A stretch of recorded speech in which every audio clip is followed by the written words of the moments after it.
Senator Durbin just exposed the most dangerous evasion pattern in modern confirmation history. When asked a simple yes or no question about whether America is safer after Trump's blanket January 6 pardons, Kash Patel refused to give a straight answer. Instead, he deflected to drug overdoses and homicides. This wasn't political theater. This was a nominee for FBI director refusing to condemn violent criminals who returned to assault more police officers after their release. He's been found guilty of numerous crimes. The one described this morning was an outrageous situation where he beat his 3-year-old child to a point where the poor kid couldn't even sit down for a week. Mr. Huddle was one of the demonstrators who came to the Capitol on January 6th. He was incarcerated and charged with, and pled guilty to crimes that he had committed, violence against police officers. After he was released by President Trump, he returned to his home state of Indiana. A few days later, he was stopped on the road, pulled a gun on a policeman. The policeman, sheriff's deputy, turned, shot, and killed him. This is not the only instance of a person who received President Trump's clemency committing another crime. Peter Schwartz was mentioned this morning on the radio. 38 criminal convictions, 38. He'd been sentenced to 14 years in prison. He was released because of the president's unconditional clemency, which was given to him as well. So I guess my question is this. Was President Donald Trump wrong to give blanket clemency to the January 6 defendants? Thank you, Ranking Member. A couple of things on that. One, the power of the presidential pardon is just that, the president. Well, I concede he has the authority. I'm asking, was he wrong to do it? And as we discussed in our private meeting, Senator, I have always rejected any violence against law enforcement, and I have, including in that group, is specifically addressed any violence against law enforcement on January 6th, and I do not agree with the commutation of any sentence of any individual who committed violence against law enforcement. So do you think that America is safer because these 1,600 people have been given an opportunity to come out of serving their sentences and live in our communities again? Senator, I have not looked at all 1,600 individual cases. I have always advocated for imprisoning those that cause harm to our law enforcement and civilian communities. I also believe America is not safer because President Biden's commutation of a man who murdered 2 FBI agents, Agent Kohler's and Williams' family, deserve better than to have the man that point blank range fired a shotgun into their heads and murdered them released from prison. So it goes both ways. Leonard Pelletier was in prison for 45 years. He's 80 years old, and he was sentenced to home confinement. So he's not free, as you might have just suggested. He killed 2 FBI agents. That's true, he did, and he went to prison for it and should have. My question to you, though, is do you think America is safer because President Trump issued these pardons to 1,600 of these criminal defendants, many of whom violently assaulted our police in the Capitol? Senator, America will be safe when we don't have 200,000 drug overdoses in 2 years. America will be safe when we don't have 50 homicides in a day. So you just won't answer the question. I'm going here. to say, I don't think we're safer. Matthew Huddle was sent back to Indiana. I don't think we're safer with Peter Schwartz. I could go through a long list of individuals, some of who were wanted in states, members of this committee. Let me move to another topic if I can. Tell me about your J6 choir. What is that? Well, it's not my choir. It's simply a recording that was utilized to raise funds for families in need of nonviolent offenders. Who sings on this recording? I don't know, Senator. What did you have to do with it? Simply to raise funds to assist families of nonviolent offenders whose kids needed college education payments and whose rent needed being paid. My understanding is that the performers on this J6 choir were the rioters who are in prison. I'm not aware of that, sir. I didn't have anything to do with the recording. You weren't aware of who made the recording? No, Senator. That's interesting.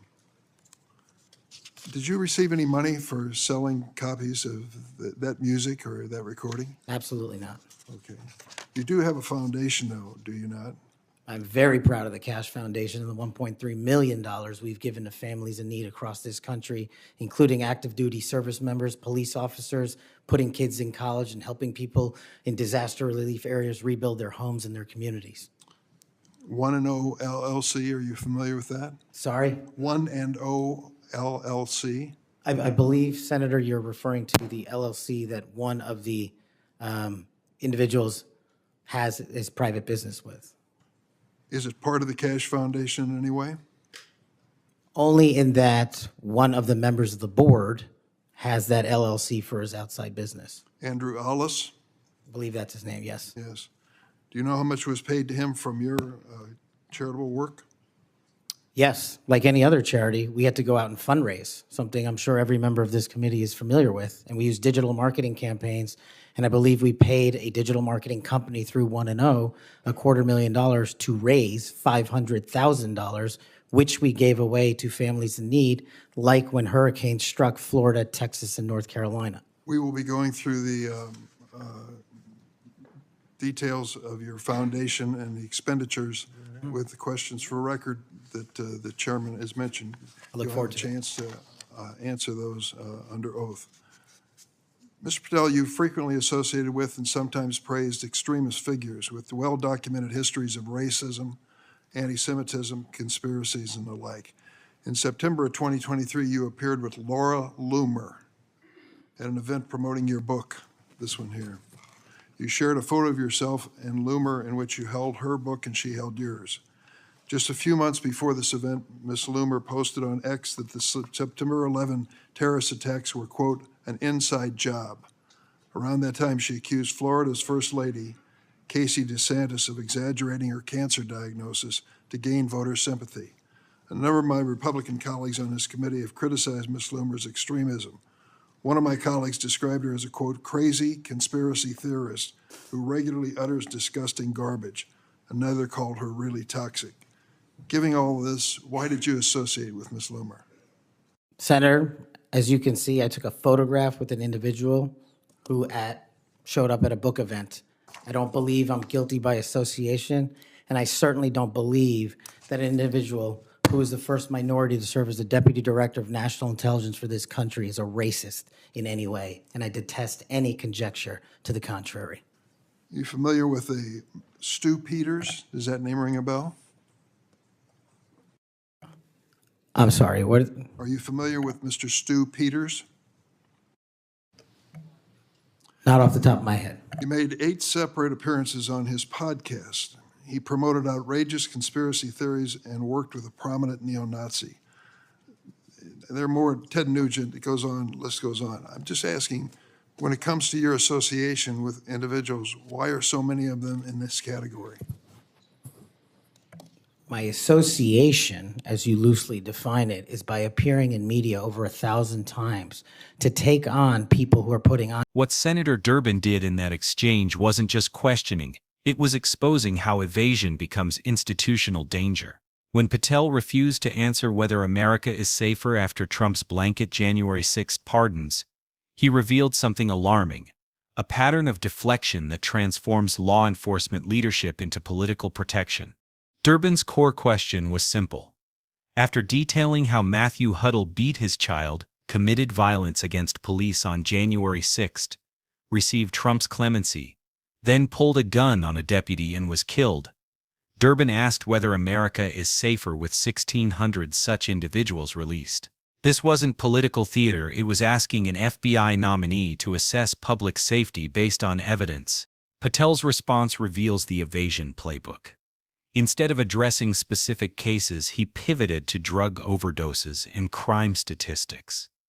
This deflection serves 2 purposes: avoiding positions that contradict Trump's decisions and reframing accountability toward broader social problems. When someone seeking to lead federal law enforcement can't condemn violence against police, that's institutional capture. The pattern becomes clearer examining Patel's other responses. Asked about extremist associations like Laura Loomer, who claimed 9/11 was an inside job, Patel deflected again. He framed appearing with conspiracy theorists as taking on their theories. But Durbin revealed multiple associations with figures promoting racism. When patterns repeat across topics, coincidence becomes strategy. This matters because FBI directors set priorities, allocate resources, and determine which investigations receive attention. If a director cannot condemn violence against law enforcement or distance himself from extremists, career agents read those signals. Cases involving political allies get less aggressive pursuit. Sensitive investigations face bureaucratic obstacles. The institutional damage extends beyond individual cases. When leadership operates through political calculation rather than legal principle, public trust erodes. Communities stop cooperating. Agencies become reluctant partners. The FBI's effectiveness depends on independence, not political extension. Durbin also exposed financial webs surrounding Patel's activism. Jaw 6 choir recordings, foundation payments to LLC entities, and fundraising for convicted rioters create conflicts career prosecutors would scrutinize. When oversight leaders have financial ties to subjects, credibility suffers. The stakes aren't partisan, they're structural. An FBI where leadership deflects and prioritizes loyalty over standards becomes a tool rather than institution. That transformation happens through accumulated compromises and normalized evasions. Democracy depends on institutions resisting political pressure. Durbin's questioning revealed someone unprepared to provide that resistance. That's an early warning system, activating exactly as designed.